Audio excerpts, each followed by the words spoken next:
An hour before my wedding, a stranger showed up, claiming to be my fiance's sister. She demanded I leave. But instead, my mother-in-law dragged her out. Now she's in jail, and I'm married. It was an hour before my wedding. We were at the hotel getting ready. The venue was at the same hotel, so it wasn't much of a hassle to reach. I was in my room with my bridesmaids. We were excited. These were all my childhood friends. They were feeding me little snacks as there was still time for us to go down. We were waiting for the call. I was almost ready when the bell to our suite rang. One of them opened the door, and the lady outside said that she was from the groom's side. My friend invited her in happily.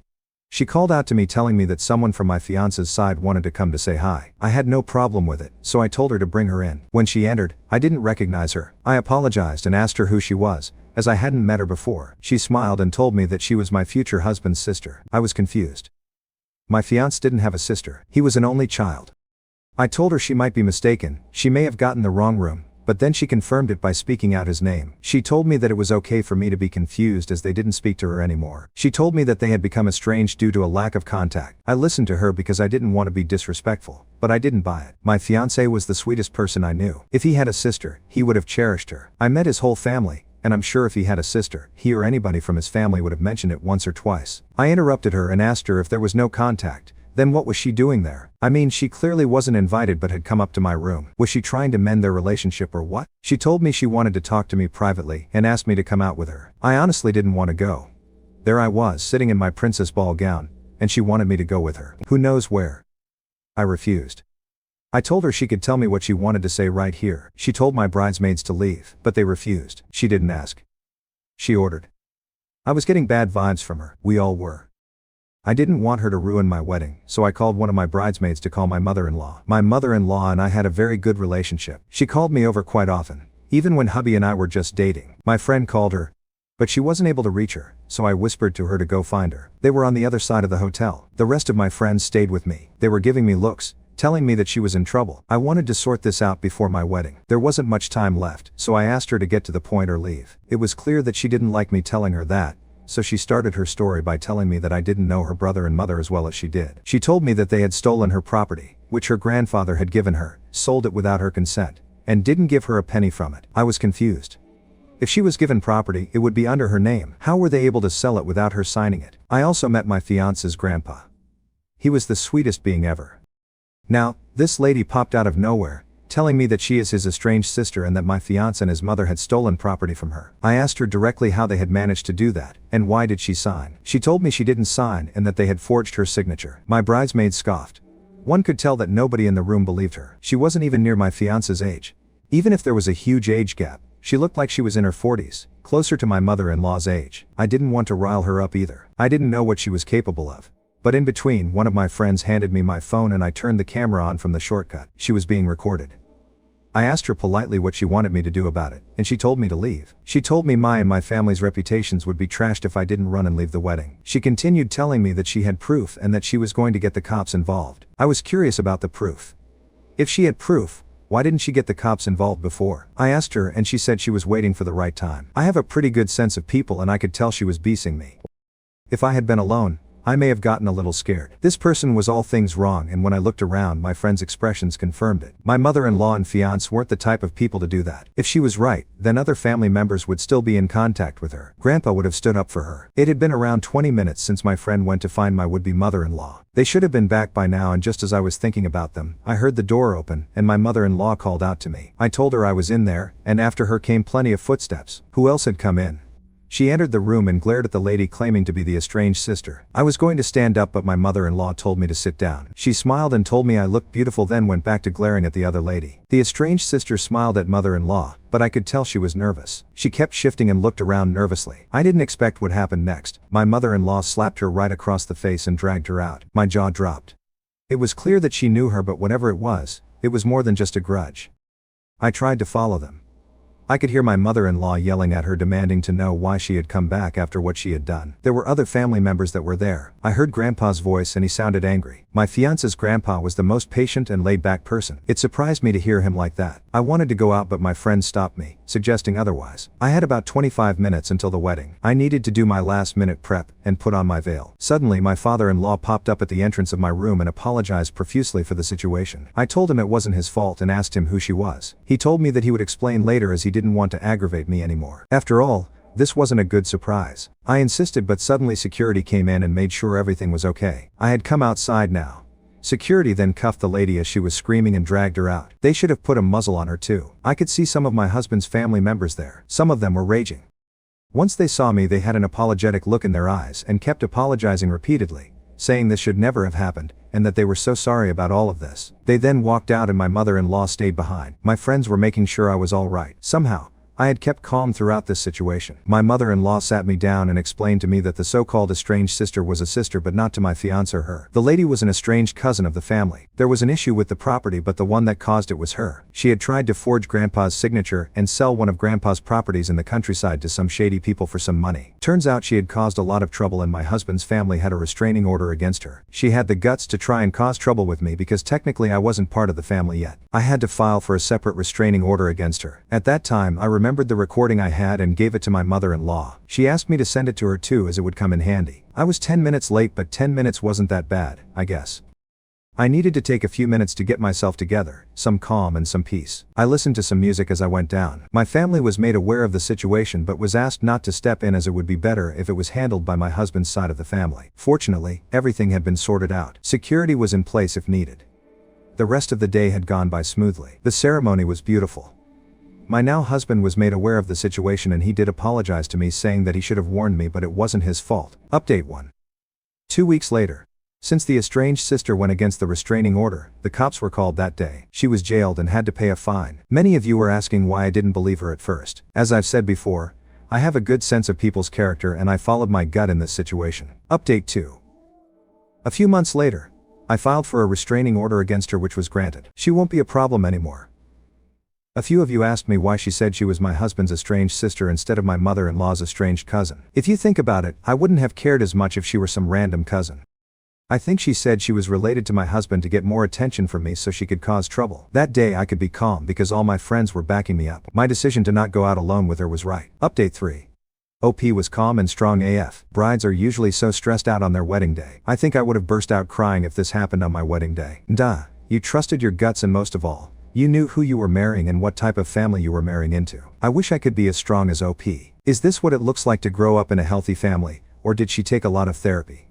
Back about 3 months ago, I lost my job as an RN following a gym accident that left me partially paralyzed in my left leg. I had to go through PT, but it wasn't super severe by any means and I regained most mobility by last month. I'm still in PT, however, because there are simply certain things I cannot do, like bend a leg, without me guiding it with my hands. So it looks like I'm walking with a peg leg basically. During this time, my mother-in-law sent my husband like $600. We did not ask her for the money, but she knew we were pretty hard up at that time, because my insurance does not cover all of PT.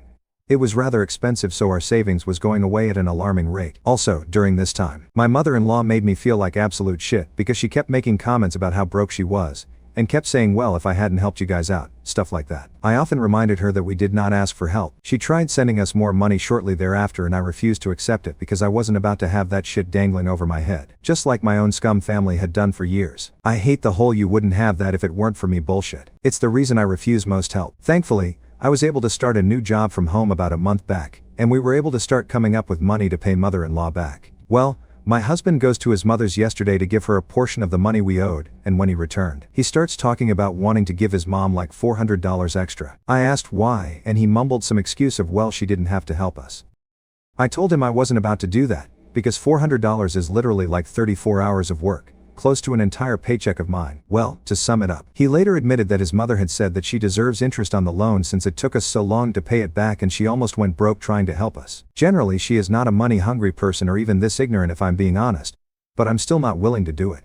I said absolutely not, and if he plans to start paying her back interest, especially where he has been doing all other things for her on top of this, like redoing her porch, painting her house, burning brush, mowing her 6-acre lot, etc., then I would be rethinking my options and potentially pulling my money from the shared account, because I'm not going to be funding his mother extra money on a loan we didn't ask for. It's now going to be cutting into my paychecks bill money. He keeps arguing she didn't have to help, so I snapped and said I didn't ask her freaking help, and I said no. I was calm prior to this. He says I'm an H for losing my cool over money, and that I'm acting selfish, because again she didn't have to help. AITINTA. You didn't ask for this money.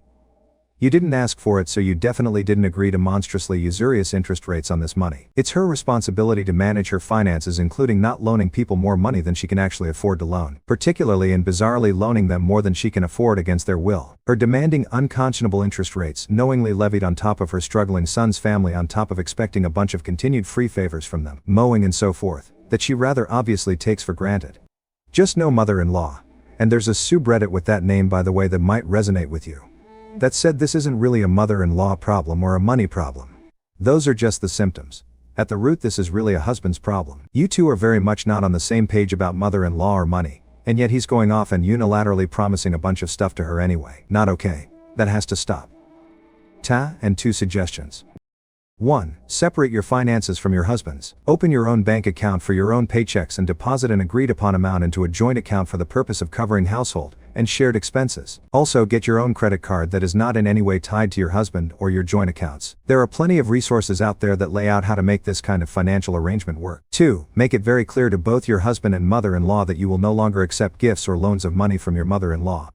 If he chooses to do so, that's on him, and he's 100% responsible for paying back any loans from her. Next story. I'm female 20 and my fiancé's male 23. We bought a 90s car that needed some work. He got it fixed and he started driving me places in it. When I would ask or show I wanted to drive it, he got very upset about it. I never got to drive it, but his friends have. We ended up splitting for a min over it. I recently put a down payment on a 2022 Tacoma double cab. I went with my uncle to get it, and when I signed for it, I put it in my name and my uncle co-signed for it. When I pulled in with it, he came outside smiling from ear to ear. He hugged me and thanked me for getting him his dream truck. I was trying to explain to him it was mine, but he had already jumped into it. He then saw the paperwork laying there and asked if he needed to sign it. Before I could answer, he read whose name it was in. He slowly got out and went in the house. He didn't speak to me for the rest of the night. While he was at work, he texted me and said, "It's really disrespectful that you got my dream truck and didn't put it in my name. I'll be staying at my mom's tonight." I didn't respond. Later on, he sent me a pic of a GMC asking if it was pretty. I said I didn't like GMC, but if he liked it, it's pretty. He said, "Well, doesn't matter, you got the Toyota." So I just left him on read. He has yet to come home and I'm regretting getting the truck. So I forgot to mention that my uncle co-signed because I don't have any credit yet. When I got the truck, you have to have credit. My uncle has some bomb-ass credit, so he was willing to sign because I've been saving up for a Tacoma. I saved up $4,000 to put down and got a loan.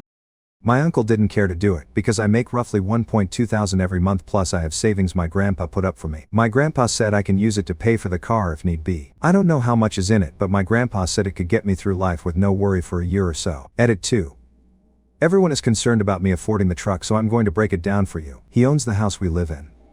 Utilities are no more than $300 a month, which he pays. We spend at most $350 every month on food. I pay half of the $350. I'm on my dad's insurance and he pays for it. So all I paid before the truck was $150 to $175. The truck is a little over $37,000. The payment every month is $530. I've paid more a month on a car while paying other bills. I was able to not get such a high payment due to my uncle having good credit, plus I'll be paying it off over 72 months, but I can always trade it in if I want to in the future. Denta.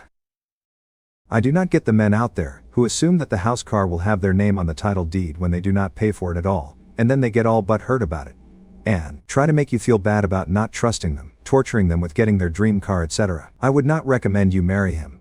He seems to think what's mine is mine, and what's yours is also mine. I would also suggest that you be very careful with paying for the truck. It's your uncle's credit on the line, so if you miss a payment it will very quickly rank as bomb credit. That will then lead to a lot of resentment. Make sure you have at least a few months' payments on the truck set aside for emergencies. Did you really get the truck because you needed it? Or did you get it to piss your fiancé off because he was withholding the car you both bought? Is your name on that title or the loan for the car? Because that could screw you if he decides to be petty about it. If he won't let you drive it, he should pay you for the money you put towards it. Please consider these red flags and see if there are others you've excused, and do that before you have any kids with this guy.